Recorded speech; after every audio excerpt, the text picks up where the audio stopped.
Assalamualaikum warahmatullahi wabarakatuh. Perkenalkan, nama saya Putri Indah Julianti dari kelas Imunologi 3C.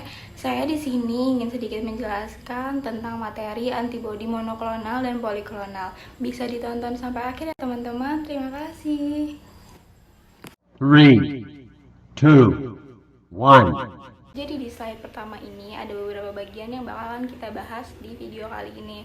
Yang pertama itu ada pengertian dari antibodi, lalu juga produksi antibodi poliklonal dan monoklonal, keuntungan dan kerugian antibodi, dan studi diagnostik. Jadi di slide kali ini ada pengertian dari antibodi. Antibodi sendiri juga dikenal dengan kata imunoglobin, disekresikan oleh sel B atau sel plasma untuk menetralkan antigen seperti bakteri dan virus. Representasi klasik dari antibodi adalah molekul berbentuk Y yang terdiri dari 4 polipeptida, 2 rantai berat dan 2 rantai ringan, seperti ujung Y berisi paratophe yang khusus untuk satu epitom tertentu pada antigen yang memungkinkan kedua struktur ini mengikat bersama dengan presisi. Selanjutnya ada produksi antibodi poliklonal. Antibodi poliklonal sendiri adalah campuran heterogen yang biasanya diproduksi oleh klon sel B yang berbeda dalam tubuh. Antibodi poliklonal diproduksi dengan menyuntikkan imunogen ke hewan setelah disuntikan dengan antigen spesifik untuk memperoleh respon imun primer. Hewan diberi imunisasi sekunder bahkan tersier untuk menghasilkan titer antibodi yang lebih tinggi terhadap antigen tertentu. Setelah imunisasi, antibodi poliklonal dapat diperoleh langsung dari serum. Nah, tadi kan udah bahas produksi antibodi poliklonal. Selanjutnya ini ada produksi antibodi monoklonal. Antibodi monoklonal dihasilkan oleh sel B identik yang merupakan klon dari sel induk tunggal. Ini berarti bahwa antibodi monoklonal memiliki afinitas tunggal dan hanya mengenali epitop antigen yang sama. Antibodi monoklonal diproduksi secara ex vivo menggunakan teknik kultur jaringan. Prosesnya dimulai dengan injeksi antigen yang diinginkan ke dalam hewan, seringkali tikus. Setelah hewan mengembang, respon imun limfosit B diisolasi dari limpa hewan dan menyatu dengan garis sel myeloma, menciptakan hibridoma sel myeloma B yang diabadikan. Selanjutnya ada gambar dari antiserum poliklonal dan antibodi monoklonal.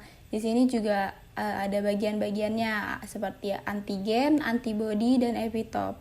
Lalu di slide ini kita bakal bahas keuntungan dan kerugian antibodi poliklonal.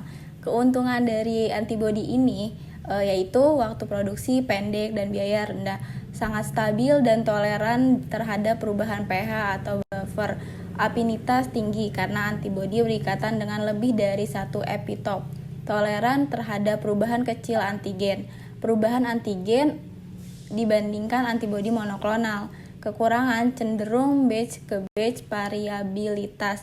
Beberapa epitop membuatnya penting untuk memeriksa urutan imunogen untuk setiap reaktivitas silang. Tadi kan kita udah bahas keuntungan dan kerugian poliklonal. Sekarang kita bahas keuntungan dan kerugian antibodi monoklonal. Keuntungannya sendiri, pengakuan yang sangat spesifik hanya dari satu epitop antigen. Lini sel hibridoma abadi memiliki kemampuan menghasilkan jumlah antibodi yang tidak terbatas. Konsistensi tinggi di antara eksperimen sangat baik untuk permunian afinitas. Kekurangannya, mengembangkan monoklonal membutuhkan waktu dan membutuhkan keterampilan teknik yang tinggi. Mereka dapat menghasilkan sejumlah besar antibodi spesifik tetapi mungkin terlalu spesifik untuk dideteksi di berbagai spesies, rentan terhadap perubahan epitop. Dan selanjutnya ini ada pembahasan terakhir tentang studi diagnostik dari antibodi poliklonal. Antibodi poliklonal digunakan sebagai antibodi sekunder dalam deteksi imun. Contohnya MIS, ELISA, Western blotting, microarray assays, immunohistochemistry, flow cytometry. Peran mereka adalah untuk mengikat epitop yang berbeda dan memperkuat sinyal yang mengarah ke deteksi yang lebih baik.